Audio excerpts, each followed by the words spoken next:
আমি দর্শক এখন আমি কোথায় দাঁড়িয়ে আছি দেখতেই পাচ্ছেন, বিশাল দেহি একটা বাঘের সাথে আমি এই মুহূর্তে দাঁড়িয়ে আছি।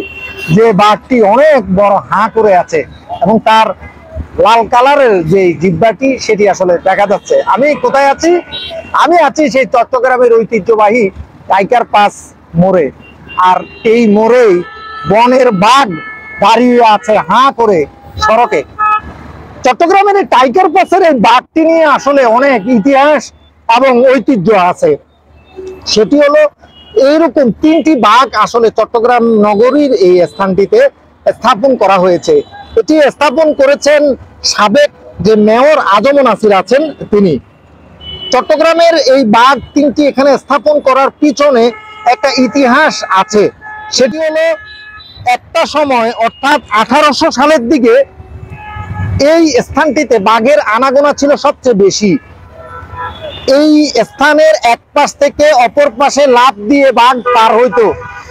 বাঘ যে লাফ দিয়ে পার হইতো এই গল্পগুলো যে আসলে দাদা তার নাতিদের কাছে বলতো, এটা কিন্তু আমরা পেয়েছি। অর্থাৎ এখানকার স্থানীয় এলাকাবাসী যারা আছেন তারাই আমাদেরকে জানিয়েছেন যে তাদের দাদারা অর্থাৎ তাদের পূর্বপুরুষরা তাদের কাছে গল্প করে বলতো যে এই স্থানে কিন্তু সবসময় বাঘ থাকতো।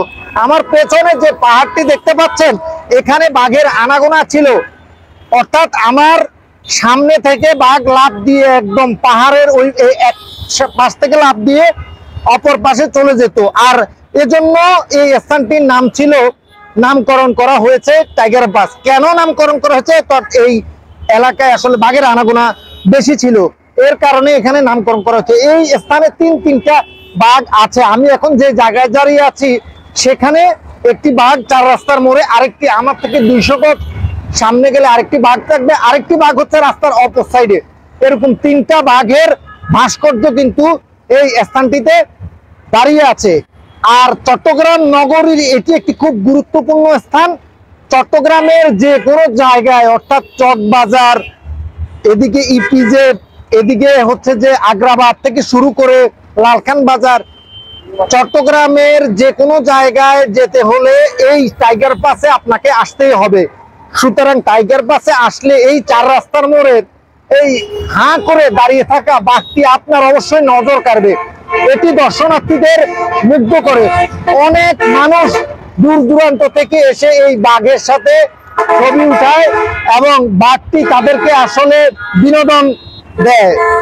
আর চট্টগ্রামের এই জায়গায় আসলে বাঘ থাকার কারণে এটির নামকরণ করা হয়েছে টাইগার পাস। এটি আসলে সম্ভবত 2017 কিংবা 18 সালের দিকে এই বাঘগুলো এখানে স্থাপন করা হয়েছে। এই বাঘগুলো আসলে প্রায় 10 থেকে 12 হাত লম্বা। আপনি দেখতেও পাচ্ছেন, একটা মানুষ যদি রাত্রে অথবা দিনের বেলায় হঠাৎ করে খেয়াল না করে তাহলে দূর থেকে দেখলে মনে হবে এটি একটি জীবিত বাঘ। সে ভয়ও পেয়ে যেতে পারে, কারণ সাধারণ একটা বাঘ থেকে এই বাঘের অনেক উচ্চতা এবং শারীরিক গঠনের দিক থেকে অনেক বড় এই বাঘটি।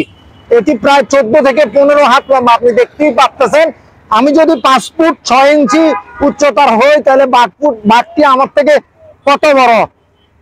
এই দেখতেই পাচ্ছেন লেজ একটা কিভাবে দিয়ে আসছে। এটা কিন্তু হলুদের মধ্যে কালো ডোরা কাটা বাঘ। আর এটা রয়্যাল বেঙ্গল একদম টাইগার। তো এটি দেখে ভয় পাওয়ার কোনো কারণ নেই। এটি হলো স্ট্যাচু, অর্থাৎ এটি হলো একটা ভাস্কর্য। এই বাঘটা আসলে মূলত বুঝায় যে এই জায়গাটা একসময় কি ছিল। এতক্ষণ যারা ভিডিওটি দেখছিলেন সবাইকে অসংখ্য ধন্যবাদ।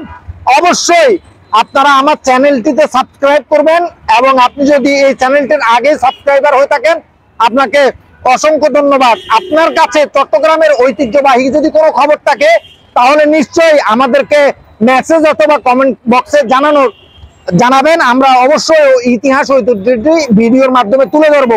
অসংখ্য ধন্যবাদ সবাইকে, ভালো থাকবেন সবাই।